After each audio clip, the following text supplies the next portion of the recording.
প্রিয় দর্শক, আসসালামু আলাইকুম। কেমন আছেন সবাই? আশা করি আপনারা সবাই ভালো আছেন। আজ আমি নতুন একটি ভিডিও নিয়ে আসলাম। এই ভিডিওটা হলো শুধু খামারি ভাইদের জন্য। কারণ হলো, যাদের গরু ম্যাস্টাইটিস রোগ হয় তারা কি কি করবেন এবং কি এটার চিকিৎসা কি, প্রাথমিক চিকিৎসাও বলবো, ডক্টরের চিকিৎসাও সে সম্পর্কে বলবো। প্রথমত হলো, এই রোগটা দেখা যায় যাদের গরুর ঘর অপরিষ্কার থাকে, গরু নোংরা জায়গায় থাকে, তখন দেখা দেয়।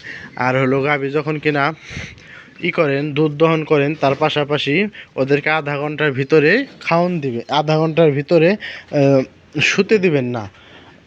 গাভী দুধ দহনের সাথে সাথে ওদেরকে এক কাজ করবেন, খড় পারেন, ঘাস পারেন, সবই খাওয়াবেন। তাই দেখবেন হ্যাঁ, ওই যে বাটটা বন্ধ হয়ে যাবে। তাই আর ওই বাটের মধ্যে কখনোই রোগ জীবাণু ঢুকবে না। যেমন ধরেন, গাভী বাচ্চা দেওয়ার একদিন আগে ম্যাস্টাইটিস রোগটা দেখা দেয়। তাই আপনাদেরকে বলি, সবসময় পটাশ দিয়ে ঘর ধুইবেন এবং কি দুধ দহনের পরপরই এই যে এই বানের মধ্যে দিবেন, এই যে পটাশ দিয়ে ধুয়ে দিবেন। এই দেখুন, আমার এই গাভীটা বাচ্চা দিবে, উলান দ্রুত ছাড়তেছে। এই যে গুড়গুড়ি বান বলে এটাকে, এই তো নামতাছে। তখন করবেন কি, এই যে এই যে জায়গা দেয় ময়লা দেয়, গাভীর ম্যাস্টাইটিস রোগটা দেখা দেয়। এর প্রতিরোধ হলো, যখন কিনা রোগটা দেখা দেবে তখনই ওদেরকে ওই যে ম্যাস্টিসেপ খাওয়াবেন, এর সাথে জিঙ্ক সিরাপটা খাওয়াই দিবেন।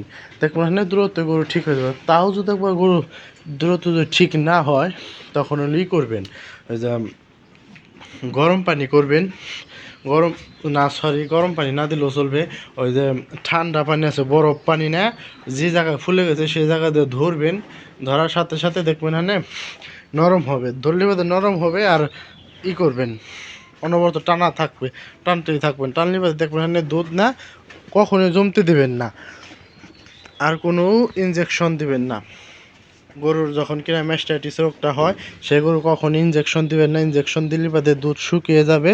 আমার গরু কিন্তু মাঝে মাঝে ম্যাস্টাইটিস দেখা দিত, সেই গাভী কুরবানি দেওয়া হয়েছে, কখনোই আমি ইনজেকশন করি নাই।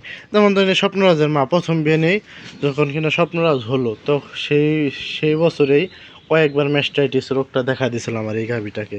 আমি তেইভাবে চিকিৎসা দিছি, দ্রুত ঠিক হয়েছে। কখনো আমি ডাক্তার দিয়ে চিকিৎসা করিনি। কারণ হলো, আমি ওই জায়গায় দুধ আমি জমতিয়ে দিইনি, অনবরত টেনে ফেলে দিছি। আর আমি ম্যাস্টিসেপ খাওয়াইছি, তার পাশাপাশি এই যে জিঙ্ক সিরাপ খাওয়াইছি। এর পাশাপাশি আবার দেওয়া হয়েছিল, ওই যে ব্যথার সুই দেয় নাকি, ব্যথার ট্যাবলেট খাওয়াইছিলাম। এই দ্রুতই ইনশাল্লাহ আমার সেরে গেছে। আর এগুলো যদি একবার না সারে, তাহলে আপনি বাধ্য হয়ে ডাক্তার দেখাবেন। আর ডাক্তার দেখালে দুধের আশা করা যাবে না, বানের আশাও বাদ হয়ে যাবে। কত গরু চিকিৎসা করতে গেলে বাদে বান নষ্ট হয়ে যায়, ও বার দেওয়া কখনই দুধ বাইরে না, একবারে আন পড়ে যায়। তা আপনাদের বলি, সবসময় আপনারা সতর্কভাবে গরু লালন পালন করবেন। খামারে গরু পরিষ্কার সব দিকে খেয়াল রাখবেন। এই হলো আমার কথা। আর এর পাশাপাশি আপনারা আরেকটি কাজ করতে পারেন। কর্পুল আছে, কর্পুল দিয়ে সরষের তেল দিয়ে সমস্ত উলান মাখাই দিবেন। আমি আবার কর্পুল দিয়ে দেন, এই দেখুন বাচ্চা নড়তেছে। আমি আবার কর্পুল দেন, আমি করি কি, আটাইলা মাটি আছে, যেটা এঁটেল মাটি বলে, ওই এঁটেল মাটি এর সাথে আমি ময়দা আনি। ময়দা দিয়ে এঁটেল মাটি দিয়ে গোলায় একটা পেস্ট তৈরি করে সমস্ত উলান আমি মাখাইয়ে দিই। উলানটা ঠান্ডা থাকে, কখনোই ওই উলানটা গরম হতে দেওয়া যাবে না। আর ম্যাস্টাইটিস হলে, যে জায়গায় ম্যাস্টাইটিস হইবে, ব্যথার যন্ত্রণা যে ভাই তা করার মতন অনেক ব্যথা থাকে। আর আরেকটি হয়, ব্যথার চোটে একবারে গরুর জ্বর এসে যায়, বিষ হয়ে যায়। তাই আপনারা তো এইভাবে কাজ করবেন, আমি এইভাবেই করি। আমি যেভাবে করি আপনাদেরকে আমি সেভাবেই বললাম।